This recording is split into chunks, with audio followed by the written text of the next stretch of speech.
इथे इंडियाची परिस्थिती रोज चांगली होत चाललेली आहे। सर्व आता आपसुद्धा आम आदमी पार्टीसुद्धा इंडियाच्या गठबंधनमध्ये जवळपास जागा निश्चिती होऊ लागलेल्या आहेत।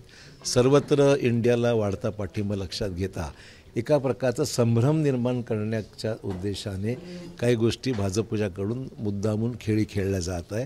त्याला फारसं महत्त्व द्यायची गरज नाही। वास्तव काय आहे हे पाहिलं पाहिजे आणि त्यातून लोकांना संभ्रम अवस्थेमधून विनाकारण टाकण्याचा हा प्रयत्न भाजपकडून आहे। त्याला फारसं महत्त्व मी देत नाही।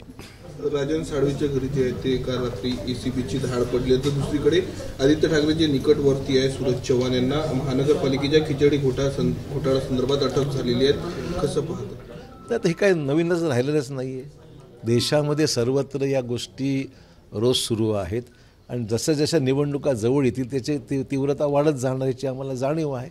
त्यामुळे हे नवीन काही नाही। देशातल्या राजकारणाने गेल्या 4-5 वर्षात जे वळण घेतलेलं आहे हा लोकशाहीचा निच्चांक आहे। सर्वात खालच्या थरावर या गोष्टी देशात सुरू आहे आणि विशेषतः निवडणुकीच्या तोंडावर या गोष्टी याच्यापेक्षा अधिक वाढतील हे चित्र आहे। प्रकाश आंबेडकर म्हणतात की एनडीएमध्ये यायचं आहे, मात्र मला अजूनपर्यंत काँग्रेसकडून बोलावलं नाही। मला तर प्रकाश आंबेडकरांना सोबत घेतलं पाहिजे ही आमची भूमिका आहे।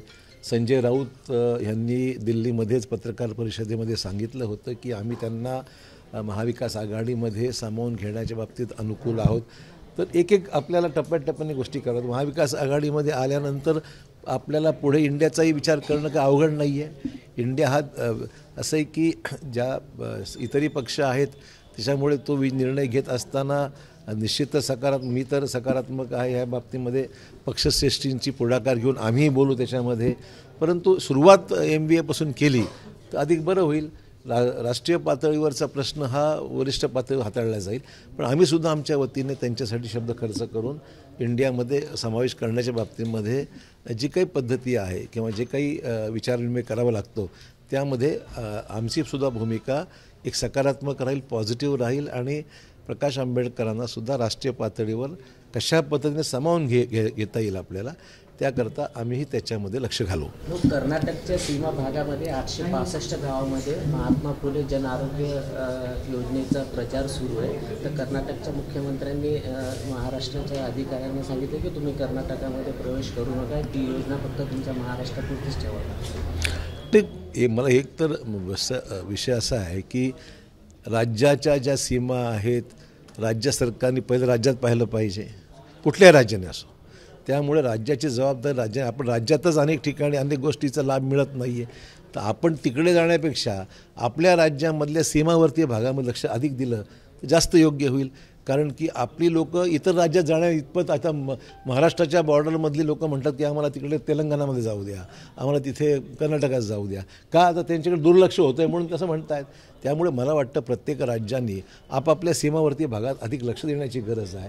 लोकांमध्ये दुर्लक्ष त्यांच्याकडे होण्याची भावना वाढत चालली आहे आणि त्यामुळे त्या राज्यांनी आपल्या सीमावर्ती भागात अधिक लक्ष द्यावं आणि ते काय त्यांनी जे वक्तव्य केलं कर्नाटकने काय चुकीचं नाही आहे। अमरावती विभागाचा आज तुम्ही आढावा घेताय, अमरावती विभागातील कुठल्या जागांवरती काँग्रेस जो आहे तो दावा करणार आहे? असं आहे की महाविकास आघाडी म्हणून लढत असताना मी काही नेमकं आज इथे या गोष्टी इथे स्पष्टपणे बोलू शकणार नाही, कारण की शेवटी कार्यकर्त्यांची काय इच्छा हा त्यातला महत्त्वाचा भाग आहे। आता इथल्या 5 जागा आपल्या ज्या आहेत, इथल्या 5 जिल्हे जे आहेत त्या 5 जिल्ह्यामधल्या 4 जागांमधला जो विषय आहे त्या सर्वातला प्रमुख कार्यकर्ते आहेत, आमदार आहेत, माजी आमदार आहेत, जिल्हा अध्यक्ष आहेत, AICCचे मेंबर्स आहेत, जिल्हा अध्यक्ष, या सर्वांचं म्हणणं ऐकून घेतलं जाईल। रमेश चेनिंतला हे राज्याचे प्रभारी नवीन झाल्यानंतर त्यांचा हा अमरावती विभागाचा पहिलाच दौरा आहे। त्यामुळे कार्यकर्त्यांना भेटणं, त्यांची काय इच्छा आहे समजून घेणं आणि विदर्भ ही काँग्रेससाठी नेहमीच एक अनुकूल अशा प्रकारची भूमी राहिलेली आहे, मग ते अमरावती विभाग असो किंवा नागपूर विभाग असो। तर मला खात्री आहे की या विभागातून जास्तीत जास्त जागा काँग्रेससाठी चांगल्या राहतील। महाविकास आघाडीमधून काही मागणी आली तर इथल्या लोकांना विश्वासात घेऊन तो निर्णय घेतला गेला पाहिजे असं माझं मत आहे। इथल्या लोकांच्या भावना समजून घेऊन कुठल्या जागा काँग्रेसने लढवाव्यात आणि कुठल्या जागा मित्रपक्षांच्या बाबतीत विचार करावा या लोकांना विश्वास घेऊन निर्णय घ्यावा लागेल। कोणत्या जागांवर तुम्ही दावा करणार आहात? आता एकदम शेवटी आज सुरुवात आहे.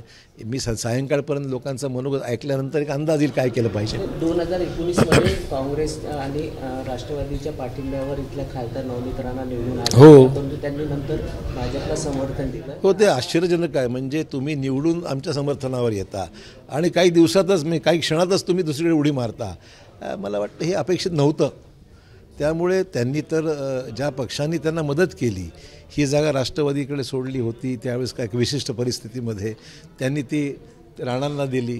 तर त्यामुळे काँग्रेस आणि राष्ट्रवादीच्या आणि विशेषतः काँग्रेसच्या अधिक मदतीने त्यांनी ज्यावेळेस जागा जिंकली त्यावेळेस त्यांनी किमान काँग्रेसला विश्वासात घेतल्याशिवाय कुठला निर्णय राजकीय घ्यायला नको पाहिजे होता, अशी काँग्रेसजनांची अपेक्षा.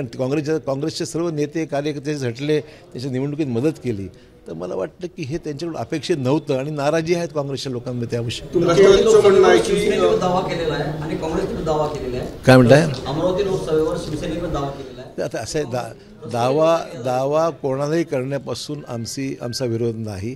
शेवटी जागा कोणाला मिळते आणि कोणाकरता अनुकूल आहे आणि निवडून कोणाचा उमेदवार येऊ शकतो त्याच्यावर निर्णय व्हावा. मागणी करणं काही चुकीचं नाही.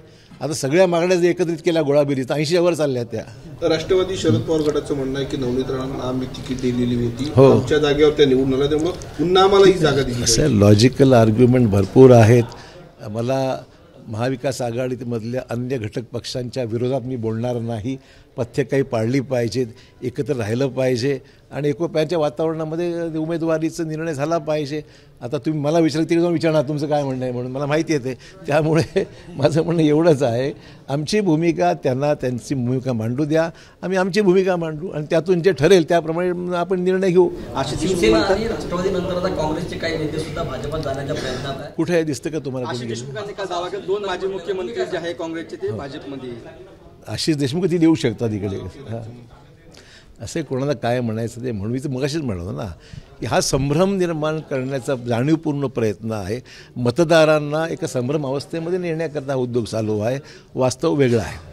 90% काँग्रेस खाली होईल राम मंदिराच्या लोकार्पणानंतर असा मोठा दावा रवी राणांनी केला, तर कसं? त्यांना काय म्हणायचं म्हणू द्या. त्यांचीच अवस्था काय आहे लोकांना माहिती आहे. राम मंदिराच्या बाबतीतला प्रश्न हा एकेकाळी थोडा वादास्पद होता. सुप्रीम कोर्टात निर्णय घेतल्यानंतर विषय तो बराचसा संपलेला आहे. भावनेचे प्रश्न निश्चित असू शकतात, मी काही नाकारत नाही. आम्हीसुद्धा रामाचे भक्त आहोत. रोज सकाळी पूजा आम्ही देवाची आम्हीही करतो. त्यामुळे राम काही फक्त भाजपची मक्तेदारी आहे का, हा खरा प्रश्न आहे. एबीपी माझा, उघडा डोळे बघा नीट.